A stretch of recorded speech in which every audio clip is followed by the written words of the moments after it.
ایک مرحومہ جس کو اللہ تبارک و تعالیٰ نے جتنی زندگی دی تھی وہ اپنی زندگی مکمل کر کے اپنے رب کی طرف لوٹ گئی. ہم اور آپ کہتے ہیں نا جب کسی کا خبر ملتا ہے کہ انتقال ہو گیا تو کہتے ہیں انا للہ و انا الیہ راجعون. اس کا مطلب یہی ہے کہ ہم رب کی طرف سے آئے ہیں اور ہمیں بھی رب کی طرف لوٹ جانا ہے جیسے ہم سے پہلے کوئی اور چلا گیا.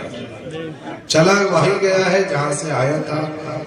انسان رب کی طرف سے آتا ہے لوٹ کر رب کی طرف ہی جاتا ہے.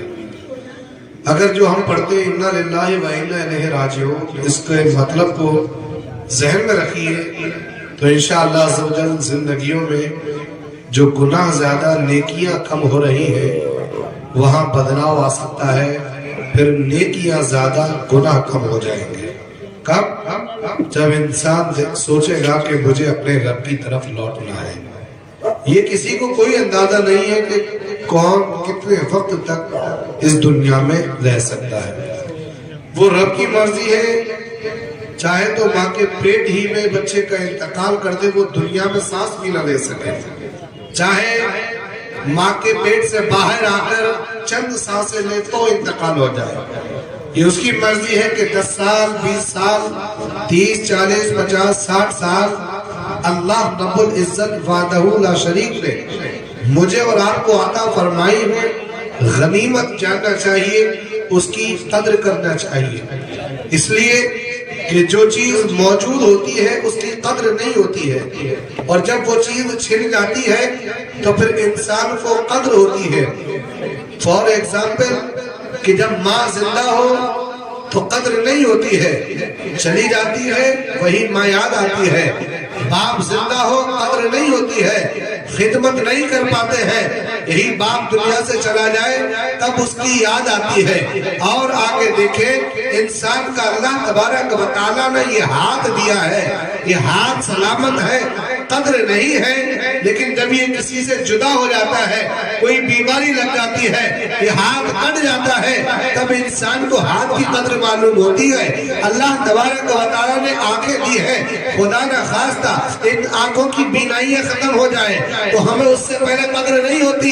پھر ہم اپنا مکان بھی بیچ کر چاہیں گے کہ ہماری آنکھوں کی روشنی واپس آ جائے, واپس آتی نہیں ہے. ہمیں قدر جبھی ہوتی ہے جب چیز ہمارے ہاتھوں سے نکل جاتی ہے. زبان اللہ نے دی ہے, آج ہم بول رہے ہیں, کل یہی زبان اگر اللہ کی طرف سے خاموش کر دی جائے تب ہمیں قیمت معلوم ہوگا کہ اللہ نے یہ زبان دی ہے, اس کی قیمت کیا ہے. تو میرے عزیز ساتھیوں, تمہید بہت لمبی باندھ سکتا ہوں مگر شارٹ میں سمجھ لیں کہ جو چیز آج ہمارے پاس موجود ہوتی ہے ہم اس کی قدر نہیں کرتے. جب قدر نہیں کرتے تو شکر بھی ادا نہیں کرتے. انسان اس چیز کا شکر ادا کرتا ہے جس چیز کی قدر کرتا ہے. میرے عزیز ساتھیوں, یہ زندگی اللہ نے دی ہے, اس کی قدر ہونی چاہیے اور اللہ کا شکر ادا کرتے رہنا چاہیے. اس لیے کہ جب ہمارے اور آپ سے جسم سے جب یہ روح نکل جائے گی, یہ روح ہم سے چھٹ جائے گی, میرا اور آپ کا رابطہ روح سے جب ختم ہو جائے گا انسان بے جان پڑا ہوگا, کوئی پوچھنے والا نہ ہوگا. مرحوم کہہ رہے ہوں گے, جناب کہنے والے بھی مرحوم کہہ رہے ہوں گے, خان صاحب کہنے والے بھی مرحوم کہہ رہے ہوں گے, ٹھیکیدار کہنے والے بھی مرحوم کہہ رہے ہوں گے, عزت دینے والے بھی آپ کو مرحوم کہہ رہے ہوں گے. کوئی بھی آپ کو خان صاحب نہیں کہے گا, جو بھی کہے گا مرحوم ہے, مٹی ہے, جلدی کرو, غسل کی تیاری کرو, کفن کی تیاری کرو. میرے عزیز ساتھیوں, مرنے کے بعد کوئی عزت ہمارے اور آپ کے ہاتھ نہیں آتی ہے. آج ہم زندگی گزارتے ہیں, 3 چیزیں ہمارے ساتھ ہوتی ہیں. نمبر 1, میرا نام اونچا ہو جائے. میں کچھ بھی کروں میرا نام اونچا ہونا چاہیے. میں حرام کروں حلال کروں میرا نام اونچا ہونا چاہیے. دوسری میری اور آپ کی خواہش ہوتی ہے میرا لباس اچھا ہونا چاہیے. کیسے بھی کمائی کروں بس لباس میرے جسم پر جچنا چاہیے. اور تیسری خواہش ہوتی ہے کہ میرا مکان سب سے بہتر ہونا چاہیے, میرا مکان میرے پڑوسی سے اچھا ہونا چاہیے, میرا مکان میرے خاندان والوں سے اچھا ہونا چاہیے, میرا مکان میرے رشتہ داروں سے اچھا ہونا چاہیے. میرے عزیز ساتھیوں, یہ 3 خواہشیں, نام اونچا ہو جائے, لباس اچھا ہو جائے, مکان اچھا ہو جائے. لیکن جب سانس کی مالا جسم سے ٹوٹتی ہے, جس نام کو اونچا کرنے چلے تھے وہ نام مرحوم ہو گیا.